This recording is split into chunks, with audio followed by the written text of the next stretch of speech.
નમસ્કાર, આપ જોઈ રહ્યા છો ટીવી 13 ગુજરાતી। આપની સાથે હું છું લવલીન। બુલેટિનની શરૂઆત મહત્વના સમાચારોની સાથે કરીશું।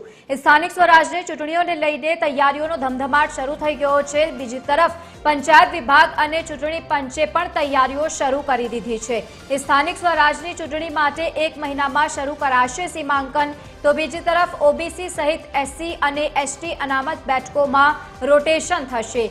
નવી 9 મહાનગરપાલિકાઓમાં 52 બેઠકો માટે ચૂંટણીની તૈયારીઓ પણ કરવામાં આવી રહી છે। કુલ 17 મહાનગરપાલિકા, 149 નગરપાલિકાની ચૂંટણીની તૈયારીઓ પણ કરવામાં આવી રહી છે। 247 તાલુકા પંચાયત અને 33 જિલ્લા પંચાયત માટે કમર કસવામાં આવી છે। 33 જિલ્લા પંચાયતમાંથી 17 અને 97 તાલુકા પંચાયત માટે નોટિફિકેશન પણ જાહેર કરવામાં આવ્યું છે। નવી 9 જે મનપા ધરાવતા જિલ્લા છે તાલુકા પંચાયતના નોટિફિકેશન પણ જાહેર કરવામાં આવ્યા છે। તો બીજી તરફ બોટાદ, જામનગર જિલ્લા પંચાયતમાં એક બેઠક પણ રિઝર્વ છે। અને બીજી તરફ જે રીતે તૈયારીઓનો ધમધમાટ શરૂ કરવામાં આવ્યો છે, પંચાયત વિભાગે અને ચૂંટણી પંચે તૈયારીઓ શરૂ કરી છે।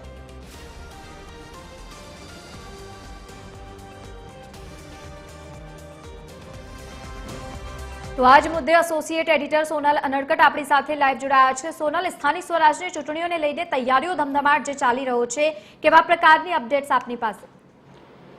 જી, સ્થાનિક સ્વરાજની જે ચૂંટણીઓ છે જેમાં મહાનગરપાલિકા, જિલ્લા પંચાયત, તાલુકા પંચાયતોનો સમાવેશ થાય છે, આવનારા 6 માસમાં જે આ ચૂંટણી છે તે આયોજિત થઈ શકે છે। પરંતુ તે પહેલાં જે સરકાર છે તે નવું સીમાંકન પૂર્ણ કરી લેવા માગે છે અને તે અંતર્ગત 1 મહિનાની અંદર જે આ નવું સીમાંકન છે તેની જે કાર્યવાહી છે તે શરૂ કરી દેવામાં આવશે અને તે સંદર્ભમાં જે જાહેરનામું છે તે પણ બહાર પાડી દેવામાં આવ્યું છે। મહત્વપૂર્ણ છે કે જે અનામત બેઠકો છે, ખાસ કરીને જે નવી નગરપાલિકાઓ, 9 મહાનગરપાલિકાઓ જે છે તે નવી જાહેર કરવામાં આવી છે અને એ સાથે મળી અને અગાઉની 8 અને અત્યારની જે 9 જાહેર થઈ તે મળી અને જે 17 જેટલી મહાનગરપાલિકાઓ ઘોષિત થઈ છે। આ ઉપરાંત નગરપાલિકાઓ લગભગ 149 જેટલી જે નગરપાલિકાઓ છે તે અને 33 જિલ્લા પંચાયત અને સાથે જ 247 તાલુકા પંચાયતો જે છે, આ તમામમાં જે નવું સીમાંકન છે તે શરૂ થઈ શકે છે। કેમ કે જે નવા મહાનગરપાલિકા વિસ્તારો ઉમેરાયા છે, નગરપાલિકા વિસ્તાર ઉમેરાયા છે, આ તમામમાં નવા સીમાંકનની જરૂરિયાત ઊભી થઈ છે। 2011ની વસ્તી ગણતરી પ્રમાણે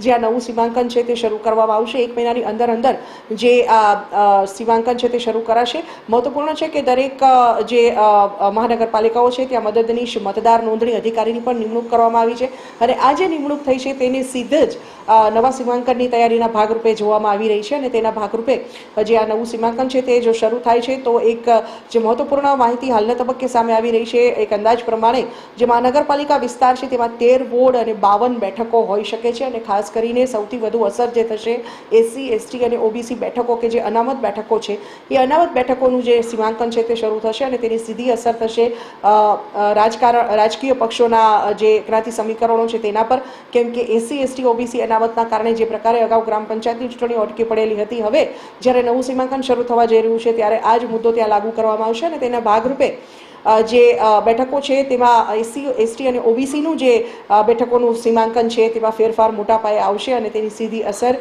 રાજકારણના જે સમીકરણો છે તેના પર પડવાની છે। કેમ કે જ્યારે પણ ઉમેદવારની પસંદગી કરવાની થતી હોય ત્યારે રાજકીય પક્ષો સૌથી પહેલું ફેક્ટર જો ગણીએ તો ઉમેદવારની પોતાની જે આવડત છે, ઉપરાંત સૌથી અગત્યનું ફેક્ટર જ્ઞાતિ સમીકરણોનું રહેતું હોય છે। જ્ઞાતિ સમીકરણોને હંમેશા ભારતીય ચૂંટણી હોય કે ગુજરાતની ચૂંટણી હોય હંમેશા પ્રભુત્વ આપવામાં આવતું હોય છે અને તેના ભાગરૂપે દરેક જે જ્ઞાતિ સમૂહો છે તે પણ પોતાનું જે વજન છે તે ઊભું કરવાનો પ્રયાસ કરતા હોય છે અને આવા સંજોગોમાં નવું સીમાંકન જ્યારે થવા જઈ રહ્યું છે ત્યારે તેમાં એસસી, એસટી અને ઓબીસી માટે થઈને જે અનામત બેઠકો ફાળવવાની વાત આવી રહી છે તે અંતર્ગત 13 વોર્ડ અને 52 બેઠકો જે પ્રકારે ફાળવવામાં જો આવે છે તો સીધી જ અનામત બેઠકો પરની અસર થશે અને તેની સીધી અસર રાજકારણ પર પડશે। એટલે કે રાજકીય સમીકરણોમાં મોટા પાયે ફેરફાર આવી શકે છે, જે નવેસરથી પસંદગી કરવાની થશે રાજકીય પક્ષો માટે પણ। અને અત્યારે જે 2 મુખ્ય રાજકીય પક્ષો છે, ભાજપ અને કોંગ્રેસ, એ બંનેને આ નવું સીમાંકન સીધું અસર કરશે। કેમ કે જે પ્રમાણે વિસ્તારનો ભાગ પડશે, જે પ્રમાણે સીમાંકનના આધારે હદ નક્કી કરવામાં આવશે, તે પ્રમાણે સીધી તેની અસર મતદારો પર થવાની છે અને મતદારોને આકર્ષવા માટે થઈ અને ખાસ કરીને એસસી, એસટી અને ઓબીસી અત્યારે હાલ જે મહત્વના મુદ્દા માનવામાં આવી રહ્યા છે. એમનું જે અનામત સંદર્ભે પણ એમનામાં પણ જે જાગૃતતા આવી છે તેના ભાગરૂપે મતદારો પર જે સીધી અસર છે તે થવા જઈ રહી છે અને તેના ભાગરૂપે 2011ની વસ્તીના ગણતરી જે થઈ છે તેના આધારે નવું સીમાંકન 1 મહિનાની અંદર શરૂ થશે, જેમાં જે અનામત બેઠકો છે તેનો ભાગ મૂકવામાં આવશે અને તેના કારણે રાજકીય પક્ષોને વધુ એક વખત જે અનામત બેઠકો છે તેના પર ફેરવિચારણા કરવી પડશે તેવું હાલના તબક્કે લાગી રહ્યું છે. પણ મહત્વપૂર્ણ વાત એ છે કે 1 મહિનાની અંદર જે આ નવું સીમાંકન છે તે શરૂ કરી દેવામાં આવશે. જી બિલકુલ, આભાર સમગ્ર માહિતી સાથે જોડાવા બદલ. તો ચૂંટણીને લઈને તૈયારીઓ પણ કરવામાં આવી રહી છે. બીજી તરફ ઓબીસી, એસસી અને એસટી અનામત બેઠકો માટે રોટેશન પણ થશે અને ચૂંટણી માટે 1 મહિનામાં શરૂ થશે સીમાંકન.